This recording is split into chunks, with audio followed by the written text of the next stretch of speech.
Bonjour Isabelle. Alors tu as voyagé en France et puis en Suisse. Et maintenant? Guten Tag, meine Damen und Herren. Ce qui veut dire bonjour mesdames, messieurs. Et maintenant, je suis en Allemagne. Et partout en Allemagne, on parle allemand. Alors dis-moi, c'est comment l'Allemagne? L'Allemagne, c'est un plus grand pays que la Suisse, mais plus petit que la France. On peut mettre 2 Allemagnes dans la France, comme tu peux voir sur la carte. Par contre, les Allemands sont beaucoup plus nombreux que nous, les Français. 83 millions d'Allemands. C'est le pays le plus peuplé de l'Union européenne. Et avec la France, c'est un pays fondateur de l'Union européenne. Dis-moi Isabelle, nous les Français, nous sommes voisins avec l'Allemagne. Mais quels sont les autres pays voisins de l'Allemagne? Ouh là là, il y en a beaucoup. Il y a les Pays-Bas, la Belgique, la France bien sûr, la Suisse, l'Autriche, la République tchèque, la Pologne et le Danemark. L'Allemagne est bordée par 2 mers, tout en haut, la mer du Nord et la mer Baltique. Et en Allemagne, il y a 3 grands fleuves.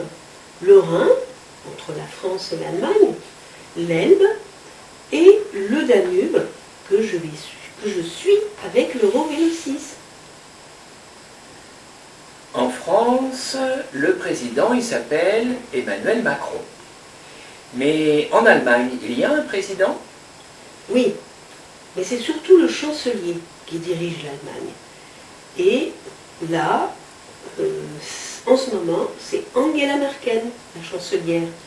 Elle dirige l'Allemagne depuis 2005. Et bientôt, elle va laisser sa place à quelqu'un d'autre.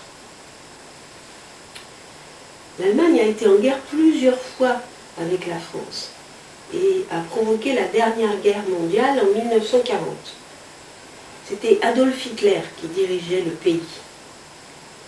Et pendant cette guerre, de nombreuses personnes de religion juive ont été persécutées et tuées à cause de leur religion.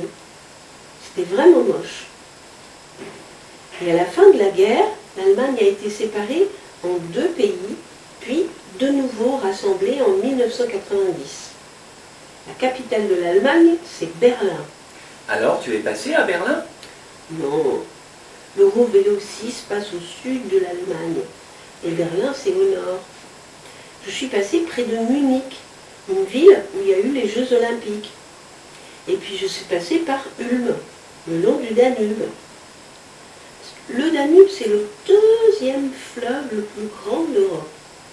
3019 km. Il traverse 10 pays et il commence en Allemagne. Et je suis passée tout près de la source et à cet endroit-là, le Danube, il n'était pas bien gros. Alors l'Allemagne fait partie de l'Union européenne, je crois. Mais oui, bien sûr. Donc on utilise des euros. Et le café, par exemple, il coûte plus cher qu'en France. En France, un café, c'est 1,50 €. Et en Allemagne, un café, c'est 2,50 €. Qu'est-ce que tu peux nous dire d'autre sur l'Allemagne, Isabelle? Oh, il y a beaucoup de choses à dire sur l'Allemagne.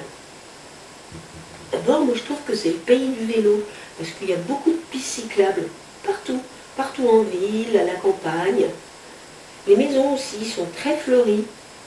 Et il y a beaucoup de maisons décorées par des peintures sur la façade. Et puis il y a aussi des châteaux. Et en Bavière, là où je suis passée, il y a un vêtement traditionnel des montagnards, c'est le Lederhose. C'est un short en cuir que portent les hommes. Et dans les restaurants où on va, les serveurs ils portent ce short, ce qui est quand même un petit peu rigolo.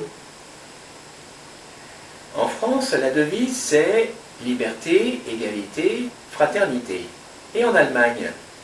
La devise, c'est unité, droit et liberté, ce qui va bien avec les valeurs de l'Union européenne. Le drapeau allemand, il a 3 bandes, noir, rouge et jaune. Et qu'est-ce qu'on mange en Allemagne? En Allemagne, on boit de la bière.